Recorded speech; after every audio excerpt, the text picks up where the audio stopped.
Okay, hey everybody, this is Grace, and I'm on my way to the grocery store. I haven't bought my own groceries in a while.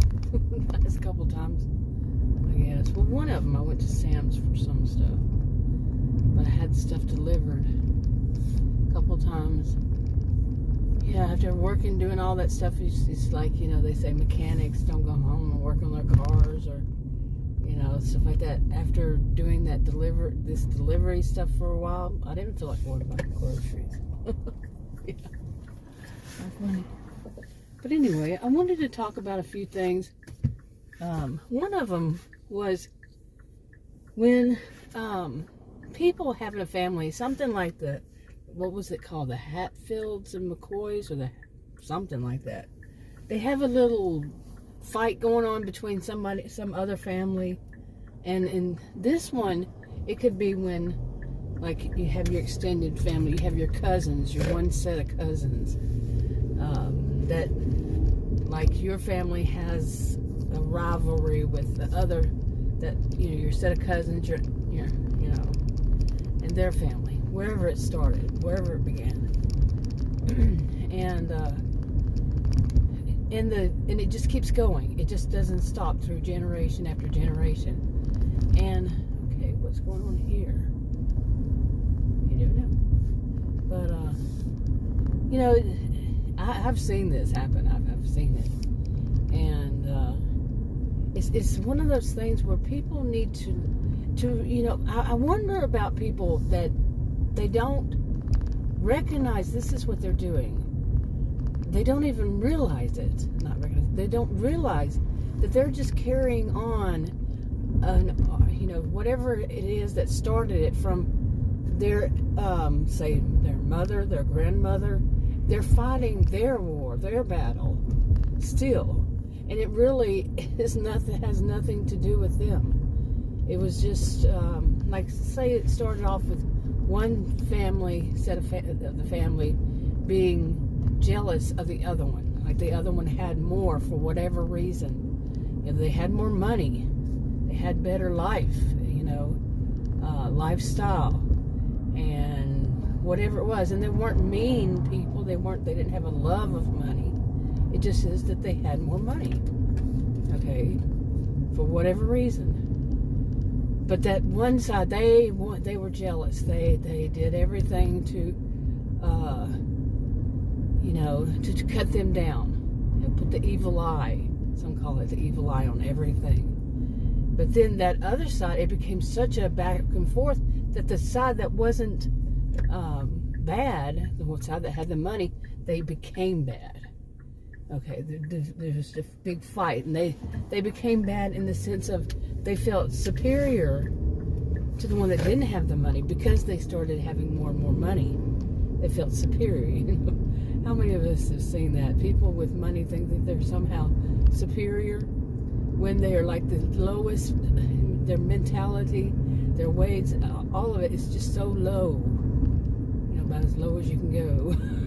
Seriously, the way they treat other people, the way they treat one another. You know, and they think that all that matters in life is money.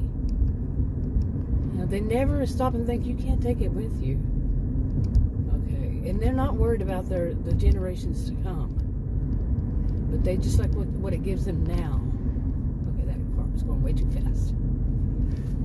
But anyway, I mean, how many of us know that greed? It's like this what I've seen now, the amount of greed, especially in what I have experienced. I'm not saying you would have, but I have, when it comes to health care. Oh my gosh. This has been something unbelievable to me. That, yeah, no, you're going to have to wait twice. I saw 2 doctors. I got insurance, and I saw 2 different types of doctors, and both of them told me that I'm going to have to wait on what I wanted to be focused on. And the reason, they didn't state as a reason, but the reason was that they wanted to use my card for money, you know, to get money off of it, my insurance card. They wanted to do other things, other procedures, and one of them tried to find a reason to do surgery. Okay? First, that's what was on their mind. First, they wanted to do this. I didn't need surgery on my foot. I broke it like 20-something years ago when I was in my 30s. Okay, it was broken and it healed. But she wanted to do, first she thought, what would you tell you if I told you your foot is broken? She was so excited. So excited. It was sickening. Both of them, red flags like galore. And I dropped that insurance. I don't want to ever have a doctor who's part of that network again. I'm sure, that's not the only one. But no. But how many of us know that these are people, I'm not talking about healthcare because it's not all, but how many of us know people who are so filled with greed, that love of money, and I mean, it doesn't have to be love of money, it doesn't have to include money, but they're full of greed, that they'll do just basically anything and mistreat other people for their own goals. And these kinds of family situations. Say one of them, they know that they have more money, and as like that generation grows up, the one who's parent, say one of the parents did some kind of job that made them, they got wealthy, okay? And they all didn't start off that way. They actually say they moved to the big city together, the brothers and whatevers, and they moved, and the kids and all, and lived in one house, and then one of them took a job, got, started becoming wealthy, and as they, got wealthy, they moved on, and still sit somewhere around there. Do we all have to be congregated together here? Seriously. Everybody want to be right in the one spot here. Herd mentality. Anyway, real life happens. But where was I going with this? They just have this. Oh, okay. And like I said earlier, that one side that as the children grew up and they became something, the children became more vocal as they became adults. Once they became adults and all, they became more vocal to the parent. Their parents, the one that was the other side was against, and then they start, picking on the other ones, and like I said, because they think that because their family has the more money, that therefore they're more wise. They have the wisdom, and they try to use that wisdom on that family that resents them. Because as they would change, it started off with jealousy with one, but as it changed, the other side became more evil because of their love of that money, and what they thought that money afforded them was to tell the other side that didn't have the money how to live. You see how that can just change. And so all the resentment build up in the family, then here comes the next generation, and they're hearing all this stuff, the third generation. They're hearing all of it, and they're carrying on that battle. Okay, it will never stop unless somebody says, okay, this is old. We're not on this planet to fight the war of our parents or our grandparents. That was their battle. They're gone. Let's let it rest with them. But how many will? There's a reason for the whole story. Hatfields, right? Or I can't remember now. And McCoy's, yeah. Okay, I hope I'm going to the right place, because I don't know if I've been this way, this direction. I probably.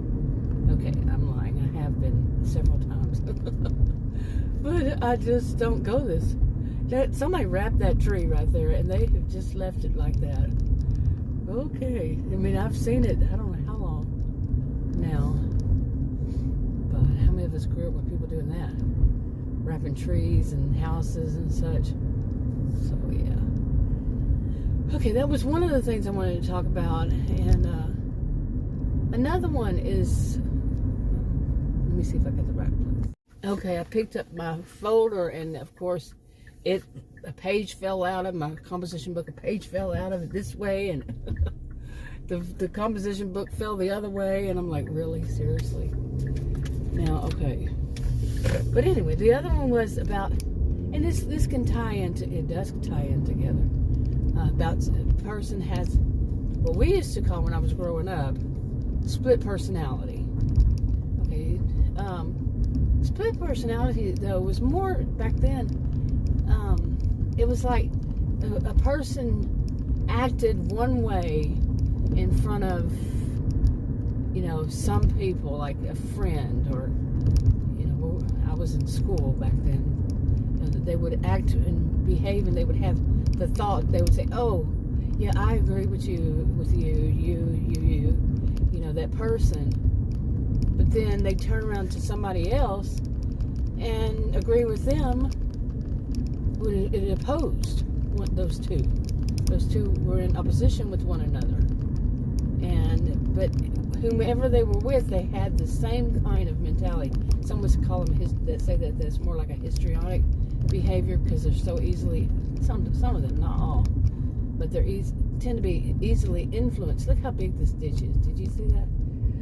That's what I keep hitting my blinker the wrong direction. I hit it down to go to touch it.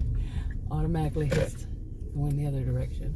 But that is scary right there. I'm telling you, it is. Big. I guess you don't really see it as big, on camera. But anyway, I wanted to talk about split personality and how it's a little bit connected, because it's it can be considered like the Dr. Jekyll, Mr. Hyde kind of thing. And to me, it's often, how many of us grew up hearing this? I'm not much on monster mentality, but hearing this of don't let things bottle up inside. One size doesn't fit all. That's my mantra. Is that I like to use, is one size doesn't fit all. Not always. But how many of us have heard that? The whole view of don't let things bottle up inside, or you're just going to one day just explode. Okay? And I have seen that to be true. The people who they don't, like something happens, and say you're driving down the road and somebody cuts you off, and they just don't say anything. They're not happy with it, but they just don't say anything. I'm kind of far from that thing, but it's the line right there.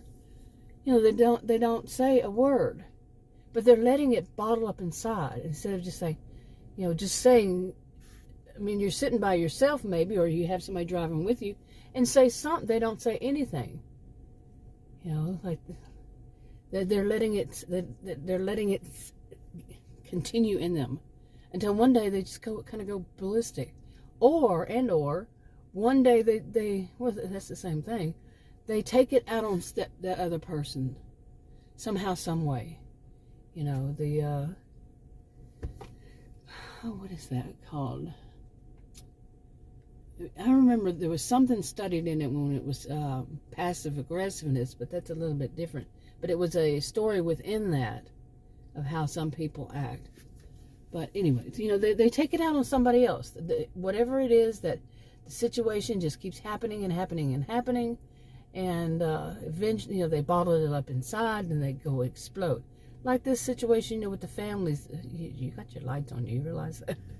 The thing with families, that one side of the family, say there's one of them that's real quiet, and they're just the one that's observing it and doesn't say anything. Then one day, boom, they just have had enough, and they explode. Okay, now let's go back to that example of driving. People say somebody cuts you off, or somebody who does whatever, and maybe you're even the passenger, and you don't keep things bottled up inside. I'm one that doesn't keep things bottled up inside. And like I said, and I'm very vocal when I'm driving down the road. Now, I'm not going to get hostile. I'm not going to try to run them off the road or anything like that. I'm not going to do something stupid, something very aggressive. But I will say, I could be driving by myself like that. You idiot. I'm going, what in the world are you doing? Usually it's, what are you trying to do? Who gave you your license? Things like this. And then it just, see, this works for me. I'm not saying it would work for anybody else at all. I'm not saying it's the best thing to do either. But for me, it works for me. And then I forget it. I let it go. I say, come on, what are you doing here? Like that. And it's or maybe even a little louder. But I let it go after that. It doesn't ball up inside. I don't keep all these anger toward it. Now, there are situations where there is no closure, you might call it. And there is just, I mean, I know I'm driving down the road. I'm not going to do something stupid. So that's in. But I got out my feelings about it and moved on. Okay, now some people would say that, you shouldn't have a reaction. That's not healthy to have a reaction. I'm like, I have been saying this since I was young. Like, excuse me? Really? You're supposed to be dead inside? You're not supposed to react? You're not supposed to feel anything? That is scary to me. But I grew up with that mentality of you don't bottle stuff up inside. I remember I always had the mental image that would come up inside of me was a hot air balloon and that popped. Okay, because it just got too much inside. It had to be big. But I had that since I was a child, that mental image. When I say that, don't keep it bottled up inside or you're going to explode one day. Yeah. But anyway, there, like I was talking about, there's some situations where you don't get that kind of closure. You don't get that. And that wouldn't even say closure, but in a way it is. You got out your words. I did. Not you. I mean, when I say you, I mean me. I got out what I was feeling. And that's it. There's nothing else that's going to happen. I'm not going to probably ever run across these people again. Although recently I got proven wrong on that. It was somebody driving a Porsche, a black one. Anyway, but there's just the same jerk on the road. Think they own the road. And so anyway, but that's done. Now there are situations where it's not done. Say like a total jerk, one of these health providers, like I mentioned, okay, being such a jerk, and then there is no closure. There is nothing. There's no, nothing that makes it over with. But anyway, I'll talk about more of that on another video. I need to get in there and get the groceries done. Talk to you on another video. Bye.